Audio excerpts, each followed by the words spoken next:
All right, we are officially recording. We have Hank Green, Francesca Segalis, Carl Mason, and myself, Ronna Siegel, and Steve Benko. We just want to call the meeting to order. Francesca, if you'll be taking notes, that would be great. We started at 7:01 p.m.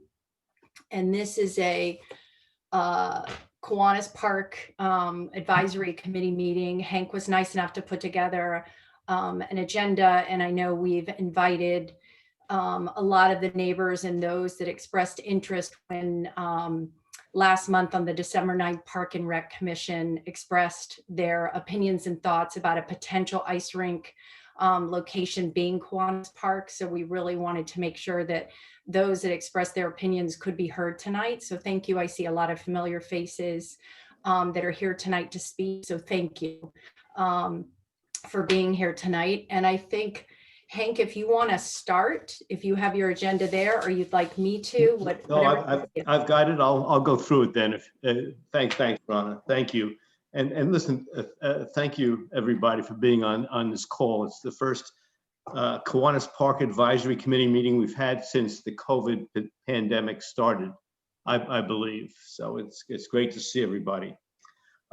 There's six things on the agenda. The first one is just the usage of the park. What balance will there be between the Y and the rest of the town? What kind of access will people who are taxpayers in the town, supporting the park, have for Kiwanis Park? You may have seen the story in the New Canaanite where someone from government said, that Kiwanis Park was expendable. And I don't know if everybody on this call believes that, agrees with that. The second thing is required upgrades that we'll talk about. And Steve, you might be very helpful there. The third thing we'd like to talk about is what I call aspirational upgrades. Where are there upgrades that might really make the park nicer and attract more people? The fourth thing is the proposed animal shelter. We're not going to get into that too deeply, but we just want, it should be on our radar that part of the park may be used for the animal shelter, and what does that mean for the park? And the fifth thing is that there is a possibility that Kiwanis Park will be considered as an ice rink location. And we're not making that decision, and we're not even looking at that on this committee. There's a ice rink committee headed by Jake Granito, and they are looking at that.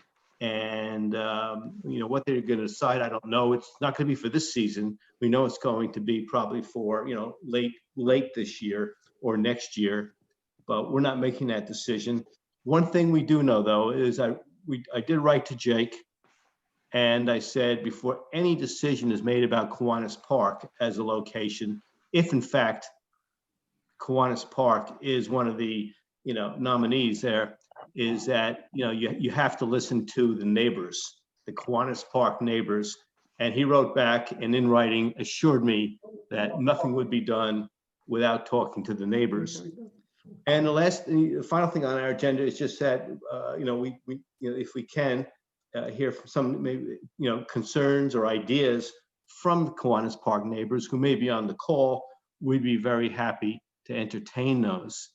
So the first thing I'd like to do is open it up to talk about just the usage of the park, the balance between the Y and town residents. Steve or Ronna, do you know anything about what's happening? I'm happy to interject here. Yes. So this year's a little different than last year. Last year, obviously, we just had come into the COVID pandemic. And this year, the one and only conversation that I've been part of was more of a public-private, which has not been finalized. It was only one initial email. And it was more, hey, if the Y is already there, Monday through Friday, could the Y supply the lifeguards? So instead of town lifeguards, there might be Y lifeguards. I don't know the rules or the regulations from that. It was a suggestion in that besides paying rent for what you already have the Y for, not the full park like last year, we're talking about previous year's setup, would you consider that?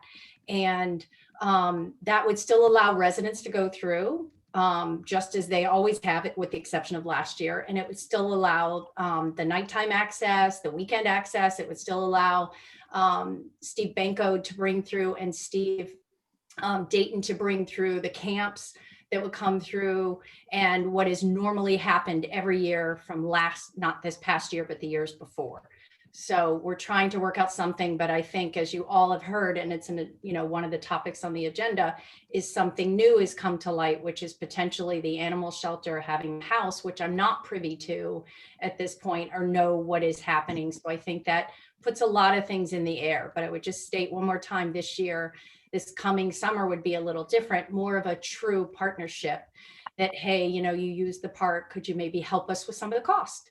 And not full park like last year. So that's the one and only email. I hope that helps people. I'm happy to answer anything I can at this point. And the House just put They all got the, kicked out. no, anyone have any questions? If you raise your hand, I'm happy to call on you by name. I don't think anybody's been in the house. Okay, Hank, go ahead. Sorry. must still be. Rana, is, You in wanna terms put of, just to clarify, will stray people, dogs in there? Let's get people to mute if they're not. yeah, please be on mute if you're Mute talking while we're yourself. talking, please. That'd be great. Thanks so much. Thank you. And the Dubas family, if you don't know how to do it, there you go. Perfect. Thank you so much. Awesome. Just to clarify, so will the people of the town, the residents of New Canaan, have as much access as they've had in previous years to the park? Any kind of arrangement with the Y is not going to eat up that time, that access? That is not, no change from the previous years. Last year was an anomaly. And again, nothing's been finalized. It was only one email in an effort to really make this year more of a partnership instead of, hey, it's weird circumstances, here's Kiwanis Park. And obviously I don't make those final decisions. That would be Board of Selectmen, First Selectmen, but I think the effort was made and I'm impressed by it that, let's really make this a partnership this year. And so if they can help us and maybe supply the lifeguards and continue as is, that's where we are. Ron, if I can interject, we Of don't course. know where the COVID thing is going to go. I mean, That's so true. it depends on what the state DEC decides and the Department of Health decides as far as camp regulations go. Last year, the reason why the Y was given the whole camp was that you had to practice 6-foot distancing. Yeah. Y put up an application, they were given permission of up to 120 campers, which was a little crazy, but it required them, because you have social distancing, and you had to spread the groups apart. And we had the same problem. We were only allowed to have 30 kids in our camp. We used to have 90.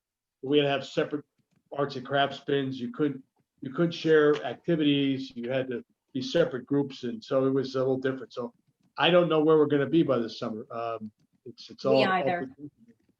I think it's more of a full disclosure and allow those that live around the park of, this is what the talk is right now in the chatter. But you're right, Steve. Nothing's been finalized. And I understand Kevin's trying to save a few dollars here and there, but I don't know if I just don't know if it's sharing the staff is a smart idea, or whether we have a minimal staff and they might supplement our staff during the day, or we would say, okay, we're going to take the normal beach area we have and the Y could use what they have, plus where our camp uses during when they come for the hour and a half, the Y could have that period of time during the daytime and late afternoon after our camp leaves. But we still have to discuss a lot of things. I agree. I think discussions should definitely continue, and it's ever changing. You're right. And I'm sorry, is it Lisa Crichton? Did I say it right? You just have to unmute. How are you? I saw your hand up.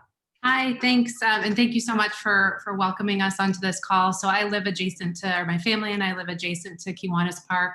I was curious about, because we're fairly new to the area, with the previous year's usage of the Y, can you talk a little bit about what that means? So during the day when the Y is in session, our kids are out of school, are they allowed to use the playground? Are they allowed to use none of that property? Because this year, I know when we had tried to go in, we were told we just can't use it until 5:30, which for most kids, that's the end of the day. So could you guys share a little bit about that, just so that we can get a better understanding of how it may be different this summer going forward? I'll be happy to help you out. In the previous summers, the Y, paid an extra fee to have early drop off and use the playground from 8 to 9 o'clock for the campers. Then after 9 o'clock, when the park opened, the playground was open to the public all day. Last year, because of the COVID situation, the Y was given use of the park from 8 a.m. to 5:30 p.m. And that's why the public could go to 5:30. We could not, because the state has rules as far as day camps.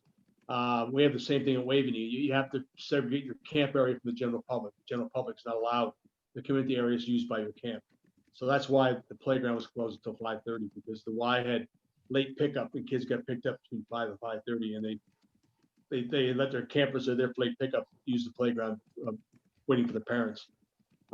Hopefully, if things go back to more of a semblance of normal, and our park is open on a normal basis, say 9 or 10 o'clock in the morning till 7 o'clock at night, that the playground will be open at the same time, 10 o'clock in the morning, or 9 o'clock in the morning till 7 o'clock at night, like we normally have. So hopefully we'll be back to that same kind of semblance. The Y camp used the area in the back, and they used the Mary B for the camp headquarters, and then they used the back side of the park between the pond. They had the back side of the pond, and they had the basketball court in that area for their camp. And they did have use this year of the apartment for a camp nurses staff and staff offices. So that's what I assume. If we go back to a normal camp, a normal season, that the Y would go back to the normal areas of the park. We would be able to use the normal area we use for the residents, and then we would be able to bring our camp down there from Waveney from 1 to 3 o'clock for swimming on weekdays, and then we would have our one area of the pond to be swimming. So. I was just going to add one thing there. I know that there was a young lady who raised her hand. We will, hang on one second. I just want to make sure that I get to it. Sarah Payne, I know you're next. And I know that someone else raised their hand. Was that Lauren and her husband? And so Sarah, would you like to unmute? I'm sorry, I don't see you on the screen yet. There you are. Go ahead. So I'm actually Lisa's neighbor, and I have to say, we live on the side of Kiwanis that you're describing. We have not for, I don't know, 12 years been allowed to access Kiwanis Park from our backyard because the YMCA excludes it. They prohibit anybody from coming through. So my backyard literally backs up to Kiwanis, the basketball court. And most of the people who live in this section of town come down through our backyard and into Kiwanis for a walk, to connect the sidewalks, to go to town. The YMCA has not allowed that, to the point of like our neighbor couldn't be a YMCA, what was it called? That's because it's a state health department regulation. While the campus is in session from 8 a.m. to 5 p.m., the public can't come. They're not supposed to access the park in that area anyway. People made their own trail. Somebody built a bridge across the stream that goes behind it. So they're not supposed to access that area. And the public health regulations will allow people to come into the camp area. And so they have to block that off and not allow people to come through. Otherwise, they get the camp closed down. And did they redirect you, Sarah, on that side trail and the town side? Okay. Up through Marvin Ridge. Yeah, they tell you to go up Marvin Ridge. They don't even let you to go There's around no the way to park. walk in there. There's no way to access the trails. There's no way to access the sidewalks, the playgrounds, for any of us that live on this side of town, unless we go onto very busy, windy Marvin Ridge, down, that road and back in. It really is not a very friendly situation for us. You can walk into Marvin Ridge, and there is an access trail at the intersection. We walk all of them. I mean, but that's the only way that's the way you're supposed to enter the park. And the only thing I wanted to mention, thank you, Sarah. I appreciate your comment. I'm glad that you still had access, and I apologize. I know coming in that back end, it's tough for them with the children there. Yeah, no, it But really they is. didn't deny access. That I'm happy to hear. I know that the playground this past summer was closed off and roped off because of COVID. So in this year, I know that they didn't use it. We had it taped off with yellow tape because of the COVID. But I saw some other hands up. Forgive me, Lauren. In your hat, yes, please. Do you want to go next? And then John and Lily, if you'd like to go after. I'm watching the hands. Thanks very much for letting us speak on this. The situation this year, I mean, obviously it's been stated last year. Sorry, obviously it's been stated that it's a special year and everything, and we understand that to a certain extent. However, I mean, and I've heard on various of these meetings that quite often, this is discussed behind closed doors.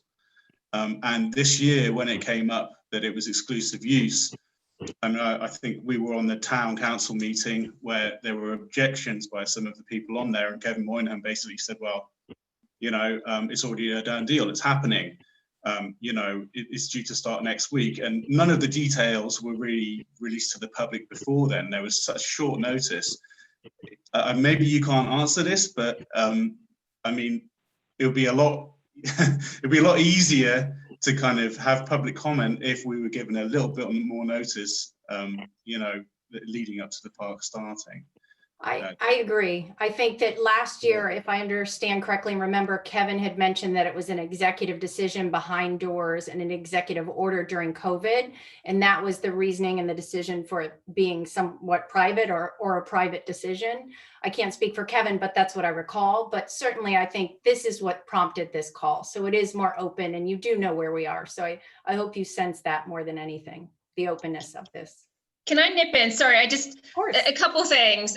Thank you guys so much for doing this outreach with the neighbors. I know some of the people who are on the Zoom panel here, it's really great you guys are doing this. I think your agenda, the 6 items are really fantastic. Thank you so much for this. In terms of, I know we're really focusing on the YMCA usage, just a couple things that really come to mind and the usage of the park general. A couple things I just want to flag up there. I don't personally have an objection if the YMCA starts to share some more of the cost. That doesn't trouble me. My only sort of concern is, or something that you may need to think about, is the YMCA only really runs 5 days a week. There's obviously got to be something that would fill the gap on the Saturday and the Sunday. Mm-hmm. Yep. It's an operational issue. I'm sure you can figure that one out. Yep, for sure. The other concern, which is perhaps more broader, is I know that the conversation in early part of 2020 was really whether or not there was sufficient numbers to warrant the ongoing use and pay for by the town, the pond itself. I don't want us to get too much in the nitty gritty about access at the park. If honestly, like really the threat is that it's not getting used and it may not, the amenity itself may not be given to the public for use anyway. So I want to make sure I don't get too into the weeds when that seemed to be a really big concern by the selectmen about just the general usage and public attendance. Certainly in 2019, that was, the numbers were being counted for that purpose. So I agree. And I don't want to speak for Mr. Moynihan, but I would say that did come up during budget season. And I know Steve Benko and myself and a few others here worked really diligently to prove the value of Kiwanis Park. And, you know, I know Steve Benko did a great job in reducing that budget exponentially. So we do think that Kiwanis is worth keeping a park, and it's a beautiful component of New Canaan. And so with the amount of energy and passion on this Zoom and others in the town, I hope we do that. I think I have John and Lily and then the Dubas family. Thank you. John and Lily, do you want to go? And then Betty, of course. Can you hear me? I can. Hey, Lily, go ahead. Hi, Ronna. Hey, you know, and first of all, Steve, I'm so sorry to hear that you're sick. I hope you get through this really quickly. Sweetie, thank you for everything you do for the town. You're a workhorse, as is Kiwanis Park. I think I might be ahead of, I don't have the agenda, so I'm not really sure if my 2 concerns that are really top of mind to me are further down in the agenda. If so, cut me off and come back to me. But we're talking about the broad usage of the park. And I really agree that you guys had some wonderful ideas. Steve with his, you know, floats and water toys and, you know, connecting with the library to get increased usage. And then we finally got the umbrellas and we only got to use them, you know, 2 days a week. So I totally agree with everybody that we really haven't given the park a chance to show that it's as good as it is. But where I'm more concerned, you know, it's very selfish as a directly abutting neighbor, is how I'm seeing, as people have said, you know, you don't find out about things and all of a sudden it's like almost a done deal. I know COVID is different, but like I just read in the paper about basically revising the usage of the park, not just for a hockey practice rink with lights and music and compressors 24/7, but now also to house a municipal dog pound shelter with outdoor runs of barking dogs and no one there taking care of them. So I'm just a little concerned that these things are coming out almost as a fait accompli, and that it's not like a thought out master plan. And I have very strong concerns about both of those because I do feel in particular, and if this is too early, I'll come back to me, but with the ice rink being situated here, I know they've looked at a dozen other sites, but from when I last attended a meeting in February of 2020 with you guys, and Gene Goodman promised he would talk to the neighbors and that he had talked to the neighbors. One, none of my neighbors have ever heard from him before or after, so it's been almost a year. But we don't know like what the analysis was on all the other locations in Waveney or the Lily, original. I'm sorry to interrupt you. But I mean, your instincts are correct. That is a little lower Well, in the okay, agenda. come back to me then. I So will we'll hang get up. to it. I don't mean to cut you off. I appreciate apologize for it. being rude. I can't see the agenda. So come back to me. I'll hang up, but I do want to thank all of you that are on here. I know you guys have a heart for the park and you've been trying to make it.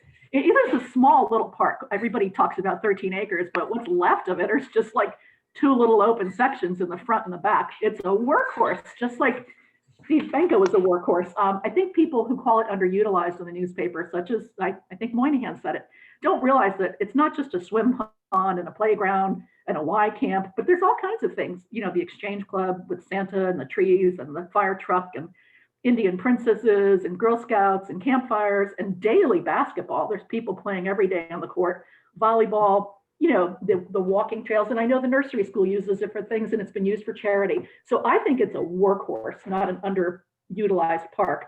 And I would be glad to talk much more in depth on my my pet issues. So I'm going to hang up. Thank you, Lily, thank you for directing me. Lily, before Yeah. you hang up, you know, I think please always make these thoughts known to the commission. We're very happy to hear them. But you know what? I think it'd be also helpful to make them known to the town too. Let the town hear your voice on this. I've written letters and never hear back, Hank. Never. I copy the town council. I'm sorry. to I hear that. copy the town council. I copy, you know, the selectmen, and they don't even acknowledge receipt. So I hope someone reads them. I will do it again after this meeting. Thank you for that. I stand corrected then. Okay, I appreciate it. Sorry. Thank you, Lily. I think we have the Dubas family and then Betty Lavostic. So I'm gonna mute. Okay, my name's not the Dubas family. My name is Mary Grace Dubas. Sorry for that. I am Mary Grace Dubas. I am the chairman of the Mary B. Girl Scout Cabin Committee, which is a committee of lifelong Girl Scout, adult Girl Scout. Usually, you know, we're all been former leaders and everything, which are volunteer to maintain the Girl Scout cabin. And the first time that I heard anyone refer to the Girl Scout cabin as part of an activity at Kiwanis Park was just the previous caller.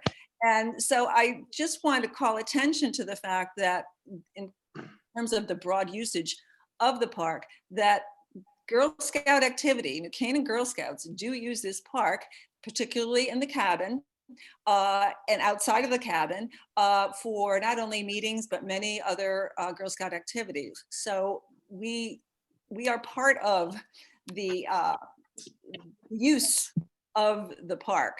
You know, even the Exchange Club used to use the cabin for their Santa's workshop and so forth. So whenever I'm reading all of these things, the Girl Scouts and their usage is never mentioned. So I want to make sure that that is considered.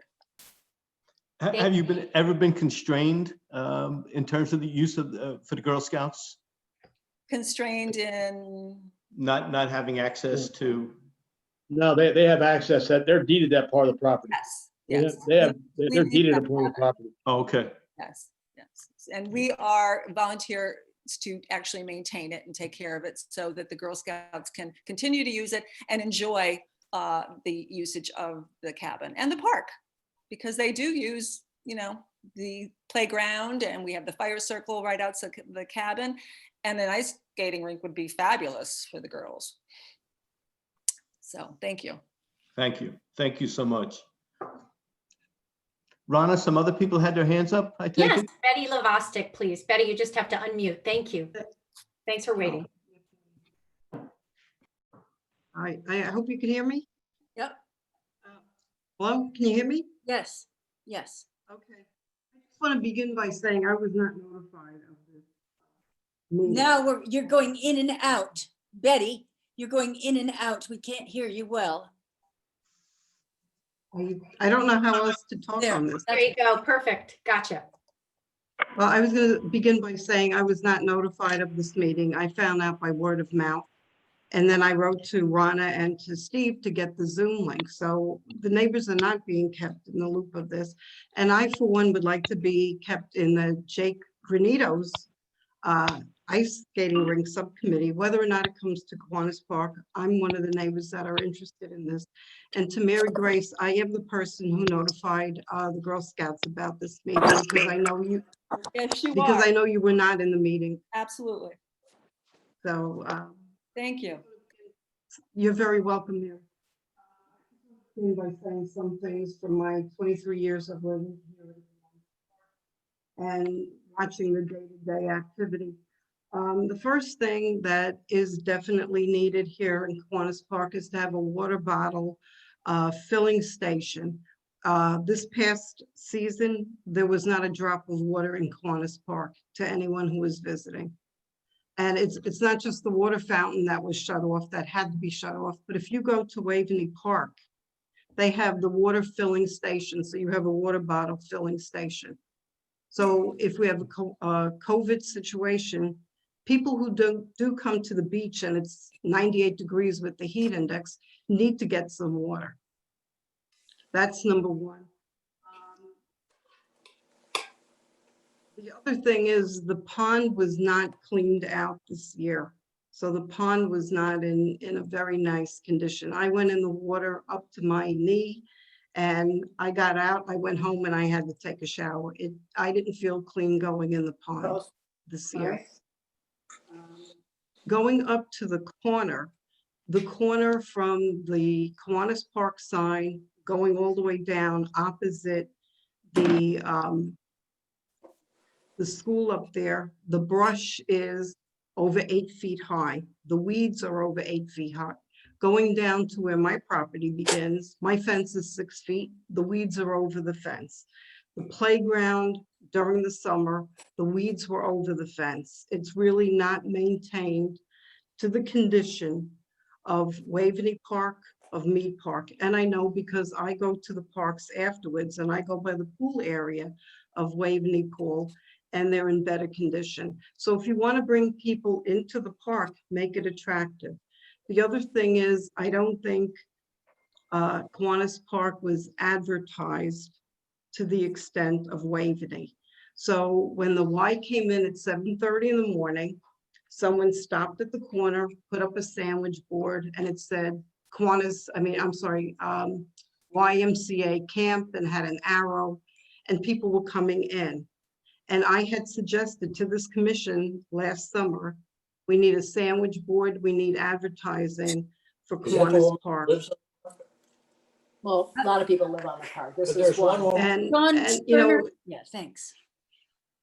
and the other thing I was going to say is, this year we let people come in for free to Kiwanis, but when the situation comes now where you want to pay, there is no credit card machine, they can't scan. So they didn't have the mechanics to handle people to record who attended. So next summer and moving ahead, we really need to think that how you record attendance at Kiwanis Park.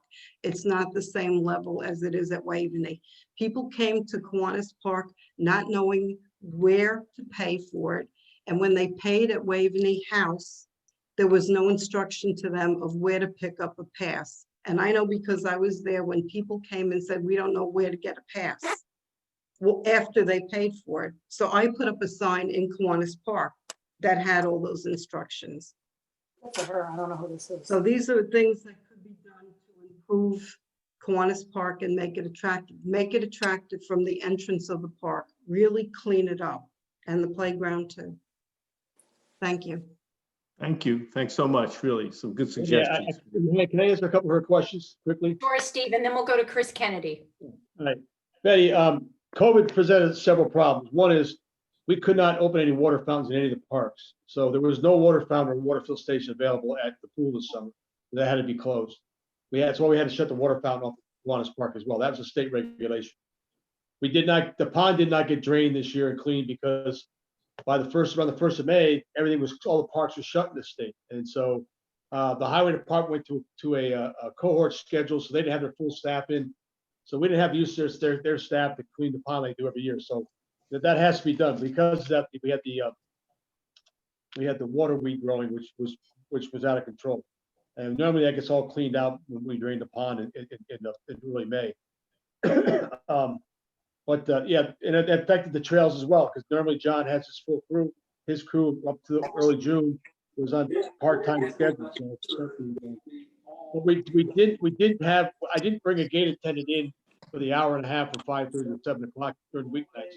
We did have a gate attendant on weekends. We did check people in. We did check pads, because I had an attendance for weekend use of the park. We did not have the credit card machine set up this summer, so because we didn't charge the guest fees, but we have the capability of doing that. Our rec track system works. It worked in previous years, so we'll go back to contactless payment next year. Hopefully we get the park up on a regular basis. Thank you. Thank you, Steve. It's great. Hank, I believe I saw Chris Kennedy's hand, and then after that, Kathy Townsend. Just to piggyback, I did also, I live right behind the pond, behind the park, and I have 2 young children, and we do use it daily. And actually 20 years ago, when I first moved to town, I nannied for a family that lived behind. So I saw Kiwanis when it was like in its prime. I mean, that it used to be packed before the pool. When I was 20 years old and lived here and would bring the kids every single day, and it just had such life, and it was such a wonderful place to be. And now as a mom, I love bringing my children there. I did also email a couple of times about how many weeds were in the playground, and just kind of, about maybe getting it cleaned up. The trash cans are open and broken. But I think that more people are using the park, because Mead Park has really turned into a sports park. It's hard to find a parking space. It's very populated.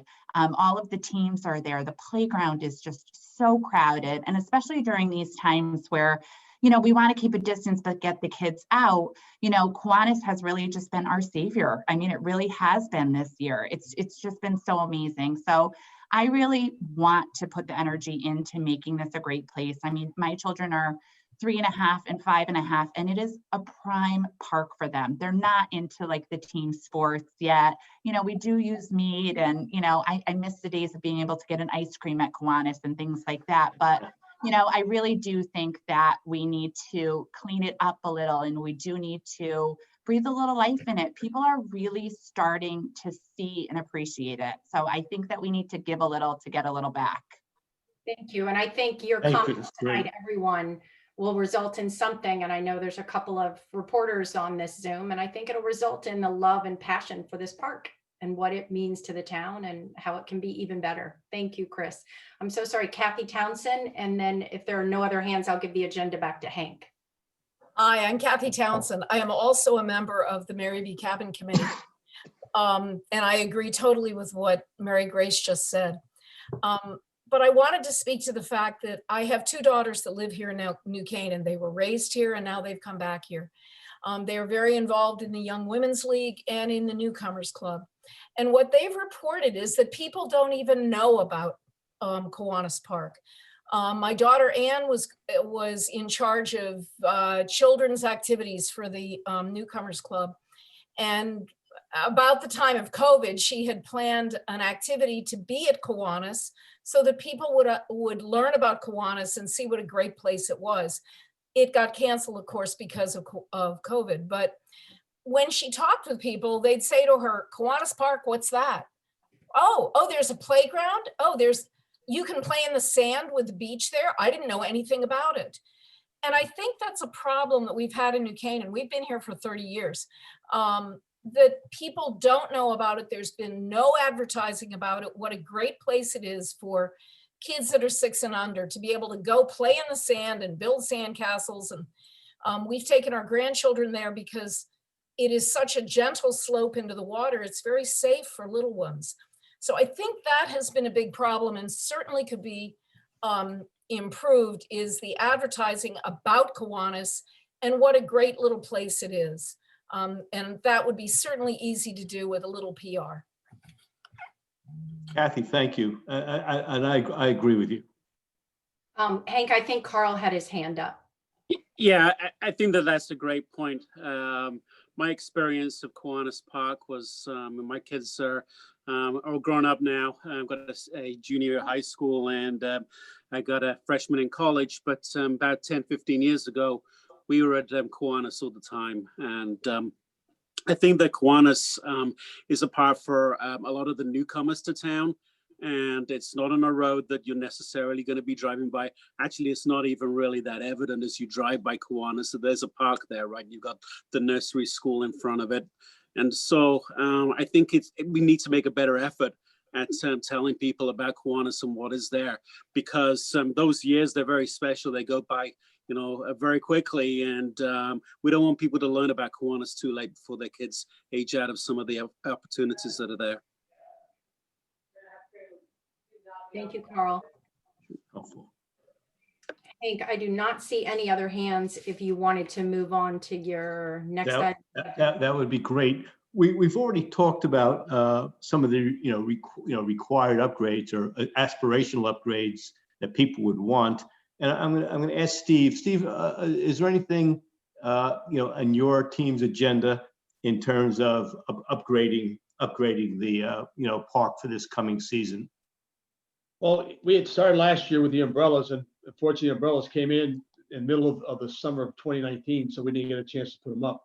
But they got installed this past summer. The Y enjoyed them. The public got to use them on the weekends. That's one thing. We talked about bringing in a few kind of flotation devices. Maybe one would be like a slide type thing. That's a inflatable type slide thing. The little kids could slide down like an elephant or a hippopotamus into shallow water. And we talked about maybe possibly they have these wave type of a flotation that you could jump off into the water and stuff. So we talked about possibly maybe getting some of those. We talked about last year we had our meetings. We were going to try and get those and put them in the pond. It would make it more attractive for some of the young teens, not the middle school kids, but the 10, 11, 12-year-old kids might make it fun. Kiwanis is a great pond. It's a great little park, and it's a hidden gem. But those are a couple of things we thought about. Yeah, Betty mentioned about putting a bottle fill station, and that's something we could probably do. It's just we just have to get that installed. That's all. But in 2019 we ran the snack bar. I hired a couple boys to run it for us, and it was open from 10 to 5 daily, and it serves the public. We didn't do a lot of business, but we did enough to cover most of our costs. So that was good. But those are the two things we want to do. Was trying to do something with some kind of water feature that would make it more fun for the kids. So. Hank, I believe Dawn Sterner, then Lisa, then Chris again. Okay. Dawn, go ahead. Hi, I'm Dawn Sterner. I'm also part of the Mary B committee. So been here 32 years. So our children, who are all grown now, 2 have moved back to New Canaan, grew up using Kiwanis, back 30 some years ago when, it was a really lovely little beach. So over the years, that's sort of deteriorated. And I think that and I'm also a realtor, so that's why I wanted to speak quickly about that. If you were to do some work here and make it a park that people would know about, because it really isn't a park. I do always put it on my tour. I always take people there to say, this is where you buy your Christmas trees. This is where the kiddie park is, where the swimming hole, more or less, whatever the beach is that we have in New Canaan. So I kind of make it funny and say, we do have a beach and here it is.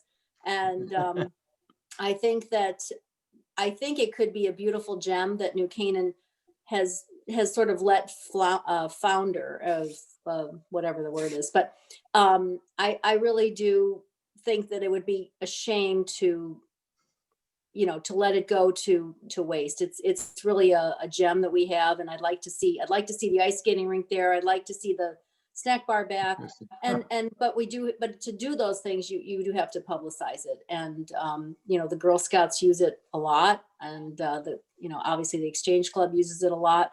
The Y uses it a lot. But to get the general populace there, you just have to let them know that it's there. And, you know, we use Waveney for a lot of things. Maybe there's a way to transition some of the things that happen at Waveney, you know, over to the park. Like, you know, you have those outdoor concerts. I mean, I realize it's a residential area, so you can't do too much, but maybe there's some ways to have children's concerts there, or, you know, puppet, you know, in the summertime, you could have wonderful things in the playground. You could have a drive-in movie theater for the summertime there. It would be really cute. So I think we have to think of it a little bit more strategically, how to bring people there with some fun ideas. And maybe you create a committee that just is a Kiwanis Park, you know, think tank. You know, what can happen there. So I would love to see it. I think it would be a shame to lose it. It's a wonderful, I mean, I don't mean lose it entirely, but lose the concept of it as a beach. I think that's really important. We used to have a Girl Scout fair there. You know, we used to have rides. Every year we brought in a Ferris wheel and had rides. It was a fall fair. It was wonderful. It was wonderful. And that, you know, the Girl Scouts just don't have the manpower today to do that, I suppose. But the town could, you know, I know St. Mark's, you know, it wouldn't be competing with the Mayfair. It was different, but it was very sweet. So it would be nice to just come up with some other, you know, opportunities there. You could have, that would be maybe a farmer's, you know, a different type of farmer's market or something. I don't know, but, and the real estate community would buy into that, is my point, is that, you know, you just advertise it. That would be a great way to get the word out, is through the real estate community. That's a terrific idea, Dawn, which very frankly, I never thought of. So thank you for that. Thank you. Great. I think it was Lisa, then Chris, then Betty. Hi. So just a couple comments that I had. One I wanted to bring up was specifically around the snack bar. And I think echoes what Dawn was saying about the need for sharing more broadly among the community about these assets. So our property completely abuts Kiwanis Park. We did not even know there was a snack bar there. And the only reason I found out is I learned about it closing, and I said, man, if I had known that was there, we would have gone all the time. And we live right here. So even, you know, if the neighbors aren't knowing that it's there, I think the lack of use of it as a result of no one even knows. Everyone talks about the apple cart in Mead, but nobody knows about it in Kiwanis. I'm also a member of the Newcomers Club. You know, with newcomers that I meet share about Kiwanis, most of them have never heard of it. They don't know that there's a park there. And I think owing to the entrance with the community preschool being in the front, you really can't see it. So there's a lot of opportunity for that. One other comment, and I know this is skipping around a little bit on the agenda, that I wanted to make around some of the aspirational ideas that may be considered, is just the noise factor for anything at night. So, you know, a drive-in movie theater or something that's happening in the evenings in particular. One of the beauties of living in this location near Kiwanis Park is it's so wonderfully quiet at night, and we can hear animals, and it's, I think, what all the neighbors really love about it. And so while I love the idea of activities happening there, I love the idea of a farmer's market during the day, I just want to caution a little bit about regular activities all the time at night and how that may impact not just the neighbors that our properties are right there, but the sound travels so far here because of New Canaan being so wonderfully quiet, that I think it would disrupt a really broad swath of the neighborhood. So to keep that in mind as anything's being considered. Thank you, Lisa. Thank you. Thank you. Chris, go ahead, and then Betty. You know, too, it's Jennifer. Chris is my husband. Oh my gosh, Jennifer. No, I just noticed it said Chris. One thing, just getting back to what you were talking about earlier, is the materials may be needed. Steve, you might be able to answer this, but I had said the garbage situation and how the trash cans are broken. So I've had to pick some trash up. Is it going to be more of like how the other parks are with the carry in, carry out, or do you think there could be some new trash cans installed in the playground area? The playground is probably carry in, carry out. There are two there now. There are two there now that are broken. I think they're going to be removed because we got to go to carry and carry out because we don't have a way to pick the trash up. The highway doesn't pick it up. Okay, yeah, maybe we could try to get that. During the park season, we do have 4 or 5 forked trash cans on the picnic area and the patio area, and our staff empties those out every night. So okay, maybe we could try to get those removed on the sooner side, because I think it is being used a little bit. So they are, you know, kind of overflowing, and it is, you know, some days just kind of a mess. Thank you. I appreciate that. Thank you, Jennifer. Betty, you're up.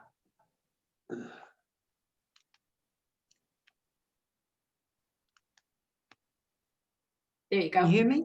Yes. Okay, I was going to say, in the past, Kiwanis Park has also had Touch a Truck, and I don't know if it was newcomers that did it, but we had, the fire trucks came down, the ambulance came down. It was a whole big to-do, and it was for little kids.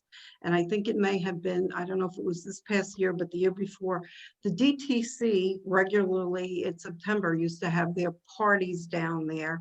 And we had the governor, the lieutenant governor, all the senators and legislative people there. And after a while, we grew too big and it went into Waveney. But newcomers used to have a party also every year on the beach. And it was so nice to see that. I would love to see new benches in that playground. Those benches are at least 30 years old. They're old, they're metal, they get hot in the sun. Also by the basketball hoop, they have to be at least 40 or 50 years old. And it had to be 10 years ago or so, I approached Steve Banco. My son and I scraped all those benches and painted them for about 5 years. We did it until I got too old for it. And I turned it over to the YMCA, and needless to say, it wasn't carried through. So those benches need, to be replaced, I think.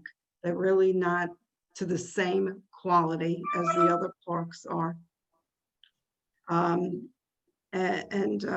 To that too, I think there was money slated for the fence around the playground.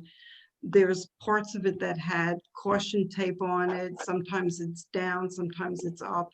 I would love to see what the New Canaan Community School did. They got rid of all of their sand. I used to donate sand to them from my property and give it to the nursery school. And after a while, they told me they moved away from sand and they went to padding. So all that sand by the nursery school was replaced. I don't know if that's feasible to do, but it would be nice, because what happens when the kids, particularly in the slides, go down, there's a huge trench. And when they go down the slide, they go down further than what's, 18 inches or 10 inches or 12, whatever it is. So I don't know if that would be feasible to do. Betty, we have money in the budget for fencing. It was put on hold because of COVID. So the money became available July 1, and in July, all our capital projects were put on hold because of COVID. So that'll work. We'll advertise this spring, get the new fence put in the spring. And I think the Public Works Department, Parks Department, put money in their capital budget for next year to do some playground surfacing. So if they get some money, then hopefully we can do some playground surfacing.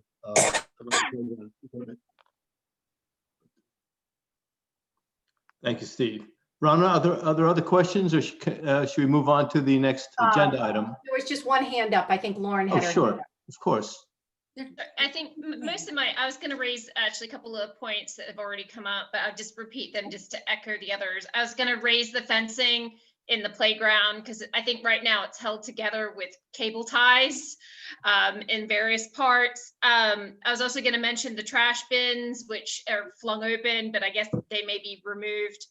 And similarly, I was going to talk about the chairs that are in the playground. Just the other day, I think we had a nasty windstorm, and they turned over, so I had to upturn them. So I know if we're talking about required upgrades, maybe some kind of weighting or something to put them a little bit further into the ground might be helpful.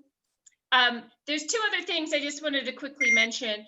One is, I know certainly around May and around the later part of the summer, we seem to have very infrequent brush cutters that come through the parkway. And I particularly access the trailhead from Marvin Ridge Road, and it just gets really overgrown. And I think we only get brush cutters through there twice a year. It just would be great if we could maybe have like an out of maybe 3 or 4 brush cutting sessions during particularly the high growth months. Just would make it just a little bit cleaner and tidier. And the other thing I was just going to raise quickly was just the steps. that there seems to be a lot of erosion in the wood. There's a couple of steps in there, particularly that take you up from the pavilion into the trails. They're just really eroded and started to flaking, and the actual wood has flaked away, if you like. It just kind of adds to the general scruffiness of the park and the overgrown feel. That just, I think like a couple of these things could be spot fixes, but overall, I think it's in the theme of everyone said, just about the scruffiness of the park in general. One other point there is the actually the part of the trail that goes down from Kiwanis onto Old Norwood Road. It's actually Japanese knotweed that's growing there as well, and that's terrible stuff. So and it's only ever going to get worse and spread throughout the park, really. So I know it's very difficult to deal with, but I think more brush cutting is definitely required there. Thank you, guys. Thank you very much. Thank you. Hank, I saw Sven's hand and Lily's hand. So Sven, sorry. Go ahead. No trouble, Ronna. Hey, good evening, everybody. It's really nice to listen in, to everybody who loves Kiwanis Park as much as I have for over 60 years. Wow.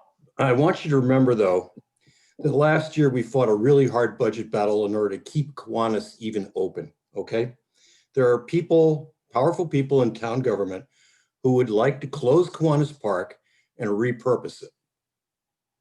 Now, the town council, when it comes to all of the stuff we've been talking about tonight, costs money. So that means it's got to go in the budget.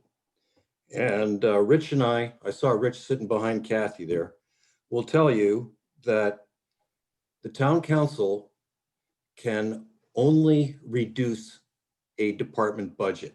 We cannot increase it. Therefore, you folks have to show up at the Board of Finance meetings and let them know that the budget for Kiwanis Park that they have gotten from the selectmen is going to be too low to meet the requirements that you feel that we need in order to keep this a going and viable park. So watch the town calendar for the Board of Finance meeting on the Park and Rec budget. Show up early, sign up, and speak. Thank you very much. And thank you very much. Thank you. Hank, one more, I think, John and Lily.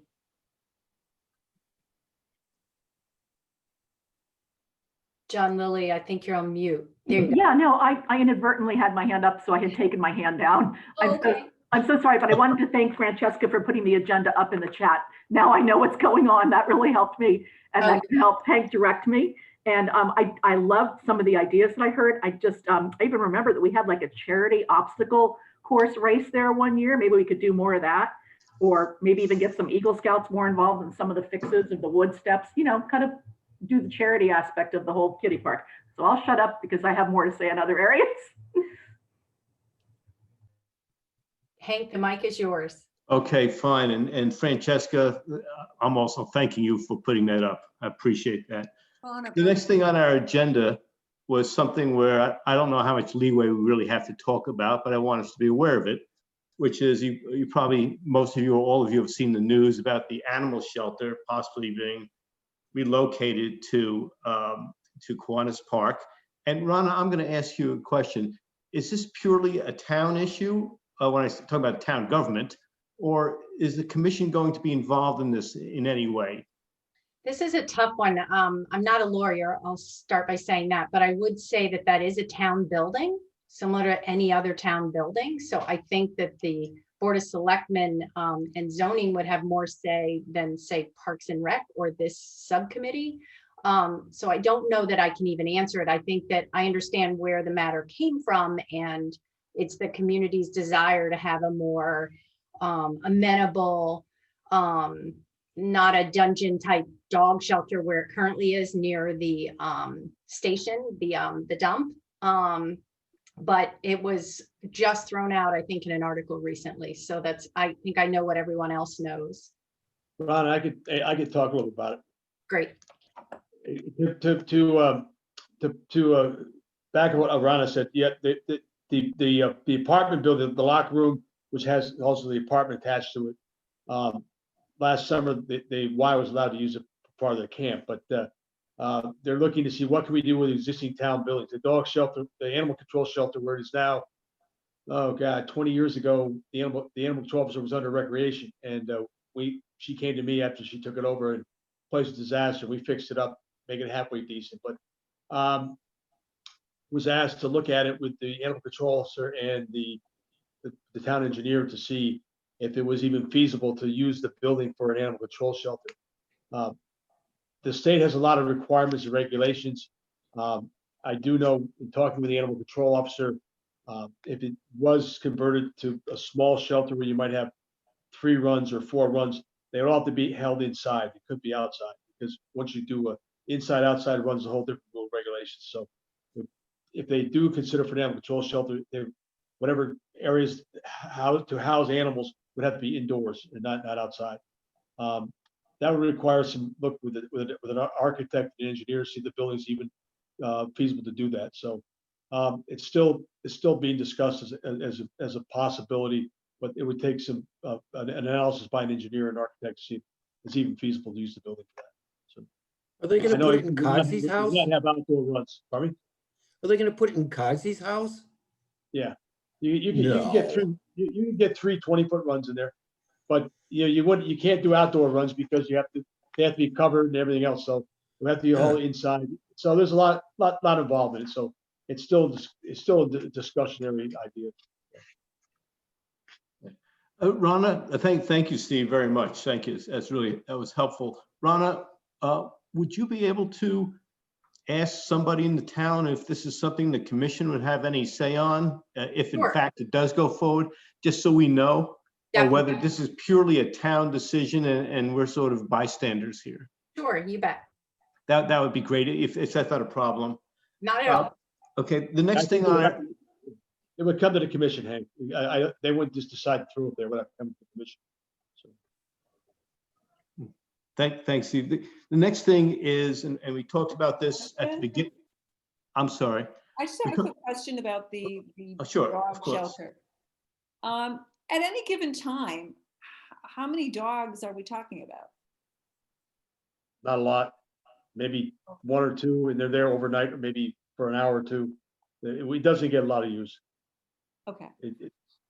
I'm concerning about barking and all of these other things. That's why we have to be internal, will not be external.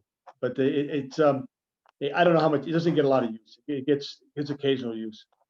It's getting more use now because of the 7 puppies they had to take the puppy mill. But after once they're going, it'll be back to its normal words. 1 or 2 a week, maybe. That's it. Okay. Can you hear me? Yes, Lily, go ahead. Oh yeah, Darien just like us has very, very sporadic use. And so what they do is they go to the Norwalk Animal Hospital and they just put them up there temporarily. And that's a situation where you've got professionals providing excellent care and 24-hour supervision instead of putting it in a park, where there will be barking and disturbance more to the neighbors. Other towns like Westport rightfully cite these sort of loud kind of commercial, industrial, municipal things in areas that don't affect residents. Like in Westport, they have it at the sewage treatment plant. In Fairfield, like us, they have it at the transfer station. Greenwich has it at the highway station. So either we could save money if there's only a few dogs and do exactly what Darien does and not have any facility here and give the dogs even better 24-hour care with veterinarians and vet techs watching them, as opposed to an unsupervised 3 or 4 runs in that tiny house. Or we could upgrade what's already at the transfer station. I mean, frankly, the transfer station has 2 acres of parkland, I believe, that they owe us some use for with the trade-off for Avalon and Millport. So there's land there where it is. My vote is we'll talk to the right people, but certainly there's many other options than starting another one. Yeah, maybe suggest that, Lily, to Allison Ham and the Board of Selectmen. Can you get, who's Allison Ham? Can you give me that name? Yeah, thank you. Animal control. Animal control. Okay, great. Okay, thank you so much. Thank you, Lily. Dawn, go ahead. Oh, go ahead. I'm sorry. I was just going to, add to that, just saying a $50,000 taxpayer, expense to house. That was what Mary Grace said. Is how many dogs are we talking about? I realize right now we're in a weird situation with all those dogs from Butler Lane, but normally, I would think we only have a few dogs here and there for a few hours at a time, maybe overnight. So I like the idea of, having, being able to put them at the, at a facility like a kennel where they would be better taken care of. And the $50,000, we wouldn't be spending that kind of money. That could be over many, many, many, many years. So it makes a lot more sense. So that's my point. Thank you, Dawn. Carl? I just wanted to add, just having purely a parks hat on and not thinking about the animal shelter. One concern I've always had with that building is, I think it's one of the items of the park that makes it pretty unwelcoming. You feel that you're trespassing when you're in that area. You've got this house there. You don't know whether you really should be in that area. And I think if there's an animal shelter there, you're going to feel much the same way. I don't think it's particularly welcoming having that building there. And so just purely from a park's perspective, I really don't think it's a positive for the park. Lauren, go ahead. Yeah, I was actually just going to echo the same comment of Carl is I don't know that I have a strong view about an animal shelter or not. But I do feel like part of the discussion we've talked about a lot is the general scruffiness of the park. And I do feel that building in and of itself is part of that. It seems very dilapidated and a little bit untidy and sort of doesn't really know what it wants to be. If I'm honest, when you look at that building, again, this is just from the news. I thought I had read that there was asbestos issues, and I know there was some legal things with the town. That aside, whatever the building is, I'm not sure it really adds to the park as what it is today. I don't have a strong view, but certainly if you're asking aspirational things for the park, I'm not sure putting the animal shelter there is really leaning in the right direction. That's my view. Thank you, Lauren. 20 years ago, that was the main locker room for the park users.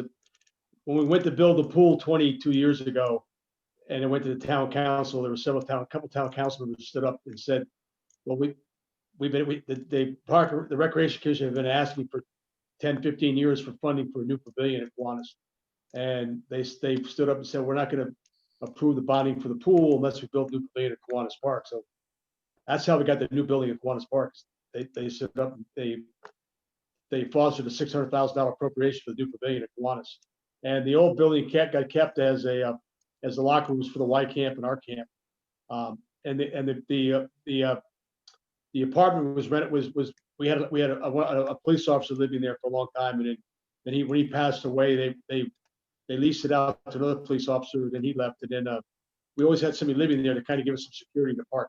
But when it needed more work inside the building, the town decided not to renew the lease with the tenant, so the house has sat empty now for the last 2 years. That's a little background to that. Thank you, Steve. Thank you. Is the coast clear? Coast is clear, Hank. Okay, great. Thank you. No, these really have been great contributions from everybody. Thank you so much. One of the things, one of our near to the last agenda items is just the ice rink. Let me just reiterate this because we said it at the beginning, and a lot of people who are on this call may not have heard that. This committee is not making the ice rink decision. There is an ice rink commission, and they will be looking at this. And as you may have read in the papers, it's not going to happen this year, or at least it's not going to happen this season. It'll be at best at the end of this year that something happens. And 4 parks are being considered. Kiwanis is one of them. Jack Granito, who is leading the charge on this, who's the head of the ice rink committee, has assured us in writing that if Kiwanis is a strong contender for this, that he will listen to the neighbors. And I happen to be on that committee also, and I'll make sure that happens. That you're not going to be reading, well, you may be reading about this thing as a fait accompli, but you shouldn't be. That you will be listened to. Some people here have said, hey, the ice rink would be great. And I know that there are people here who, would rather not have an ice rink with the lights and music, noise, et cetera, in Kiwanis Park. So we want to make sure that you're heard. One of the things, I think we may be closing out now. One of the things we heard, which I felt bad about, is besides from the posting of this meeting, for FOIA, for the Freedom of Information Act, I did let Lauren and Robin know, but apparently some people feel that I didn't let them know, and you're right. What could you just tell me? How do we let you know if we have a meeting like this, whether it's this committee meeting or things we're going to talk about at the commission meetings?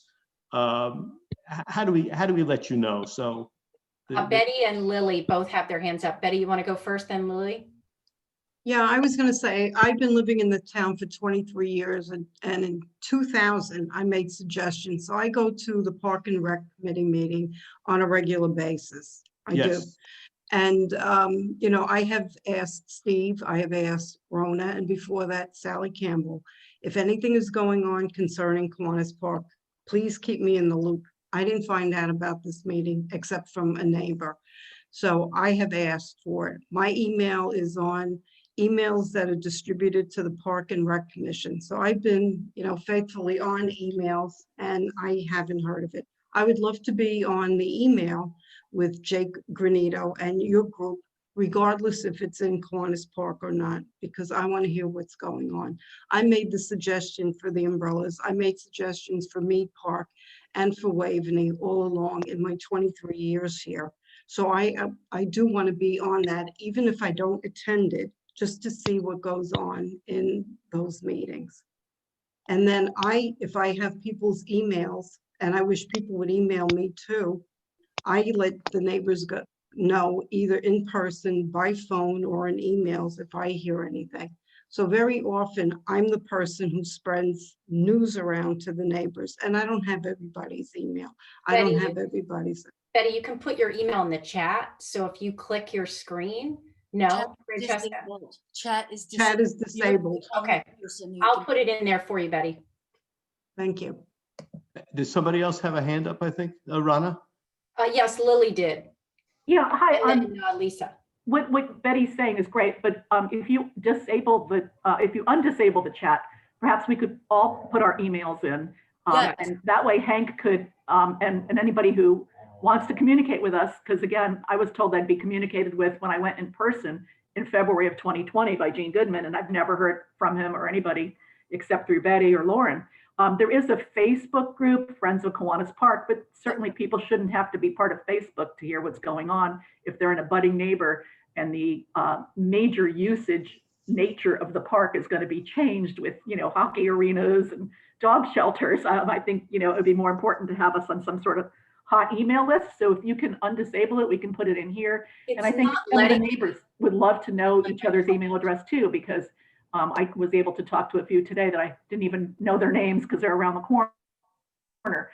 So that would be really helpful to us. Great idea, Hank. Thanks for asking that question. Very sweet of you. Listen, I want to thank everybody for being on this call, which we went over the hour that we were planning. And I have to say, we've heard a lot of good ideas and even a lot of good things about your concerns. Thank you. I want to thank the committee, Rana, Francesca, and Carl, and Steve. And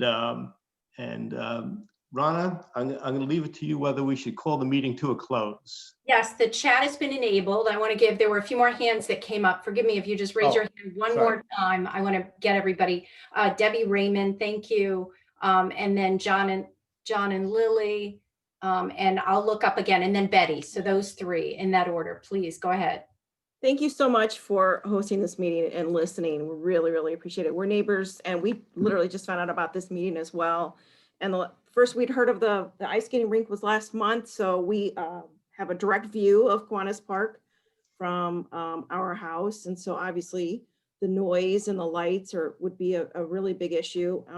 And Hank, thank you for reassuring us that we're going to be listened to. But kind of has been our experience with the town, is that they listen, but they don't listen. So this would impact, our property value, our quality of life. So obviously we have a vested interest in this, what happens at Kiwanis. And just another side point, that basketball court back there has been really, really important during COVID. It gets a lot of use. So I don't think people realize that. The other thing is that, yes, there is a great deal of wildlife back here. Coyotes, we hear almost nightly. There's bobcats, the waterfowl that goes through Kiwanis or through the 5 Mile is absolutely extraordinary. So it's just not people impact, but it's the wildlife as well. But I have a question about the ice rink committee, Jake, Hank, that Jake Granito. Is there a neighbor of Kiwanis on that committee as well? Because it's one thing to have an ice rink committee, but you have to have people who have a vested interest in that area so that you're listened, so you get to be listened to. I am on Old Norwalk Road and I am a commission member. And Great. I am a part of that group. Perfect. But I don't know if Old Norwalk Road abuts the Yes, it location does. of Yeah. Kiwanis. So I just want to make sure that, individuals who are not part of this area of the community are not making decisions in a silo based upon what they're looking for their own benefits, right? So I just want to make sure that the individuals who are surrounding it, who have a more of a bird's eye view of it, more of a direct view of it, are actually listened to within this area. I think Francesca is at a 15-second walk from. Oh, are you? Kiwanis Park. Okay. I'm practically across the street. Oh, so I'm going to Hi, wave. neighbor. I'm waving to you through the window. Thank you. Rana? And you actually directly abut the park with your property? I couldn't hear that. Yes, we do. Yes, we do. So we're We up do. on the hill. We're on White Oak Shade Road. So Yeah, I know the yes, and range actually, is- Oh, I can you're on see White Oak. from. Yeah. We get a good view of the beach, and we also see the basketball court, and we see that little house that they're talking about. So it's right there. Francesca, where are you? Are you abutting it directly? I am on No, 48 no. Norwalk, so I am across the street. Oh, you're not, yeah. No, you should Yeah, not. you have a bunch of people here, the Motley Fletchers, Betty, Raymond's, me, everybody here who actually literally have legal abutting properties. And I think it would be nice to invite a neighbor onto your committee, because the view from across Old Norwalk Road is like the view from Marvin Ridge down the road, not as impactful. And I know you're starting to wrap this meeting up, but I waited till the last agenda item. I do have a few things to say about the ice rink. So I'm hoping now is the time, Jean. I mean, Hank. Yes, it's fine Lily, with me, of course. I think, Lily, if you don't mind, Steve, were you going to say something before Lily? Yeah, I think there's some confusion. The rink is being proposed by a private organization in town called New Canaan Rink. And Tom O'Day and Gene Goodman are on that group. But you, at the last meeting, appointed a subcommittee of the Park and Rec Commission to work as the sounding board, to work with this group to see where they were suggesting to place the rink, so the commission could be informed and come out and inform the citizenship of what was happening with the rink. So the commission has of Jake Renito, Hank, and Francesca is set up to meet with New Canaan Rink and hear them out, hear their business plan, what exactly they plan to do, how the rink would operate. And we don't have any of that information, so we're kind of throwing darts at the wall right now. So until that committee meets with New Canaan Rink and gets more information, then we can make some detailed decisions and involve the citizens in the decision making. Well, that committee seems to be pushing forward quite a lot in the newspaper of a, cart before the horse. It's that private group. Am I the only one who's noticed that it's No, correct. That's why Ronna formed the subcommittee of the commission, and Jake is talking to them, and we'll have meetings with the subcommittee of the commission, and we'll hear them out, hear their business plan, hear what their planning is, what their suggestions are. Right now, we don't know anything. All we know is what was proposed, that they had to buy the rink, so they bought it. They have it, restoring it, and that's it right now. Right, but it's been a year since I went to the meeting where Gene Goodman said, they've already looked at the locations, and he was very, very strongly in favor of only Kiwanis Park, and it still sounds that way from a lot of people. So they seem to have not done much except actually bought the equipment and I guess plopped it at Waveney for now. in the year, and we haven't heard anything. So can we put someone on the Parks and Rec committee as a, as a private citizen? I'm not volunteering myself, but there are a couple of other neighbors. Lauren's been doing an amazing job communicating. Lauren Motley or someone, or Debbie, you're at the other end, maybe a neighbor from each end of the park, because one neighbor is going to be very affected by the ice rink, and the other neighbor would certainly be affected by a loud outdoor barking kennel. I'm in the middle, so I'm affected by both. But is there any way is that legal to Rhonda to have a? You know what? I don't know that Francesca, have you had any history of committees or subcommittees adding members of the public? I think that, I was just sworn in again for another term. I don't know that members of the public would participate representing the town. I think that they can be involved in meetings for FOIA, but I don't know that they participate. I'm happy, Lily, to get back to the group. Jet wrote down all the email addresses. Forgive me, I don't know that answer. I think it's no, but I can get back to you. Do we have any volunteers in this group who would want to be on that? I'm not volunteering. Betty, anyway. I think Betty, and I mean, most people read the paper. Betty was just thanked by the first selectman for her efforts in town at his year-end statement. So I don't think there's too many people more involved than Betty in the town if she's thanked personally by the first selectman. So Betty might be the perfect person, but I'll confirm that that is something that can happen. Thank you for that. And I know that there was the request. Thank you, Debbie and Doug Raymond. I see Doug now. Thank you for adding that. In a public forum, we just need to be sure to have everyone's first and last name in this. And I know, Lauren, we had yours. Do we have the other name?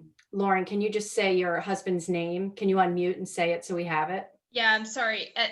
I didn't realize you can have two names. This is Robin, my husband, Robin Fletcher. Thank you so much, Lauren. And is there still time for the last agenda item? I've been kind of holding back. I have like a 2 or 3 minute spiel that I just wanted to say about the ice rink, and we were on that very specifically. Is this my time, Hank? I think, yes. Okay, yes, of course, we're here. I just wanted to say, I think everybody in the neighborhood has said it's very different when you live on it or versus proximate to it, but there will be definite noise pollution from just the music and the megaphones with the ice hockey practice. There'll be light pollution from the lights. And we know hockey practice is early in the morning before the sunrise and late at night after the sunset. And we know there's actually also going to be noise pollution from the loud old compressors that have to run 24/7 to keep the ice cold. I have a problem with the noise, with the air pollution from a bunch of SUVs and cars with people idling, keeping warm. So there's a lot of pollution aspects, and I just don't understand one thing, and I'd love to just ask the committee, when they're looking at a dozen different sites, 7 in Waveney with 6 buildings there, the original Lapham and Mulch Pile site where they tried to put the hockey arena a decade ago, Mead Park, Irwin Park, the flat already lit place behind the YMCA, New Canaan Nature Center. As they look at all that, none of those are as densely populated as our little tiny pocket park here.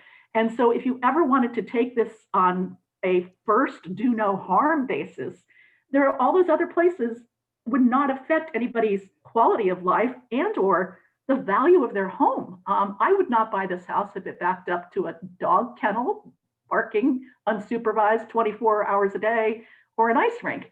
And this is like my big thing. I just don't understand how we don't do first do no harm. You go to these other places where there's even better facilities. That Kiwanis Pavilion is not a warming hut skate rental megaplex. It's tiny. You're not going to have 30 hockey moms in there warming up. You're going to have 4. They're going to be sitting in their SUVs idling the exhaust. As opposed to at Waveney, you've got several buildings, from the underutilized paddle court that's beautiful next to the dog park, that lodge, to the actual mansion and to Lapham Center. I don't have to go through it, in the carriage barn and the art barn. There's just so many other things. And at Irwin Park, that's being completely underutilized. So while I said earlier, I love this park, I feel it's a workhorse. So when I hear people like saying in the paper it's underutilized, A, they didn't give it a chance this summer. Steve had great ideas like the library story hour. People had many ideas.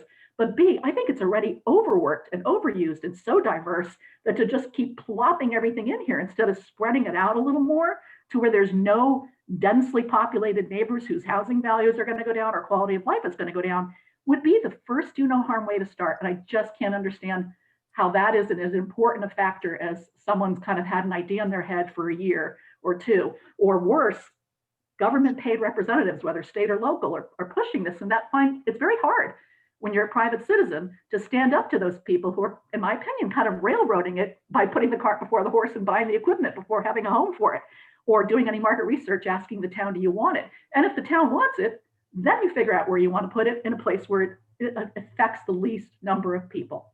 And that's my biggest thing. It's such a simple first do no harm. Sure, if the town wants to spend the money on this, and it's going to cost money, whether you call it a public-private partnership or not, those have failed before, and the town has had to pay for it. Other towns' ice skating rinks have gone out of business. That's a financial situation that we don't want to get into. And certainly they've had to go to out-of-towners to make it work. So we're opening this little tiny park up with the last 2 areas that are green. It's not 13 acres. There's just maybe 2 acres left. 2, cramming this in a place with a lot of people who don't want it there when you have a lot of other options. And that's my point. There are a lot of other first do no harm options. Thank you for hearing me out. Very emotional about it. I just find it silly that certain people just get to make these decisions alone and railroad them through the newspaper and stuff. Your input is very valuable. Please You're don't sweet, feel Hank. please don't feel bad about being passionate about it. I think No, it just gets me so stressed. And one of my wonderful. neighbors said this to me today. They said, in the time of COVID, we're all barely holding it together. We have to battle the town, 1, to get information, and 2, to not have the use of the park changed dramatically, affecting our life and also our house values. And to that end, I do need to know how to get a copy of the deed of the park, because I do have someone I would like to look over usage on the, no, Betty, I appreciate you couldn't get it to me today. I just want to know where I can officially get it. The person I want to look at it needs it to be an official copy of the deed, because, changing the use of a park to a municipal industrial dog pound, and even, a nighttime skating rink, if it's more of a passive, quiet park with hours, that's a huge change. So, is there anywhere I get the official deed? Because I know it was a cheap deal. Someone told me the town got this park for $1, I think as opposed to all the money we spent on Irwin. Go ahead, Betty. Lily, hi. To answer your question, I have the deeds to all the parks. I've done it because I've done work on all the parks. Either commissioners have asked me, town council members have asked me, board of selectmen asked me, or regular residents like yourself have asked me to do some research. I do have the Kiwanis Park deed, and to answer your question, I'm sorry? It's a 1-page deed. The park specifically, in a nutshell, was sold to the town of New Canaan for $1 from the Kiwanis Club, and it's for the benefit and recreational purposes of the residents of New Canaan. And to answer your question further, I'm in touch with the Attorney General's office to find out if it is in the deed to use a building in Kiwanis Park for a dog shelter or animal shelter. So I've addressed that already. I've been in touch with Eversource and people in Norwalk that have had an outside ice rink that have failed. And I think Steve Benko and I have discussed it very briefly, my findings, my research on this, even before Jake Granito was brought on to to Park and Rec Commission. I've done a lot of research on that because I don't like to speak in meetings unless I've done that. And you know that from my emails, whatever information I get, I disseminate to the neighbors. For Debbie Reynolds, is it Debbie or Doug? Debbie and Reynolds, Doug Raymond. My property starts at the sign where Kiwanis Park is, and my property ends at the Mary B. I have over 700 feet of property that abut Kiwanis Park. And the address is Old Norwalk Road. I abut it. I see into the park all day. I know whose car is in the park, who belongs in the park, the dog walkers, everything. Vandalism, anything that goes on in the park, I know about it. So I'm very hands-on with it and with the community there. So, Lily, I agree with everything you've said on it. I think the neighbors here are impacted more than if, for example, the Girl Scouts think it's a wonderful idea. The Girl Scouts would like it anywhere. It could be in Mead Park, it could be in Waveney. It doesn't have to be there where somebody leaves and skates for an hour during the day and we're stuck with it 24/7. The chillers are gonna be going 24/7. You know, it's one thing to skate for an hour or two and enjoy it in a park anywhere. But it's not, it doesn't have to be a park where neighbors live there and have to deal with it on, you know, a 24/7 basis. Thank you. Thank you so much. Rana, do you want to close out the meeting? Sure. First of all, I would thank everyone who attended. All of your Yes. opinions and comments were heard, and we definitely appreciate all the opinions that were expressed. I hope that we can do this again. I think sharing of the email addresses was a good idea. I think remembering what that park was, is, and can be, and some tender loving care, and with the help of Steve Benko and Steve Dayton and Bill Kapp and putting their minds together, and John, good outcome. I think just for technical stuff, Francesca, Carl, or Hank, do we have a motion to dismiss? Motion to dismiss. Thank you, Francesca. Second. Thank you, Hank. Everyone, Happy New Year. Thank you for your time. Thank you, everybody. Very Thanks, helpful. Commission. Thank you Thank you so again. much. All right. Bye Bye-bye now. now. Joe, Thanks, Bob. thank you.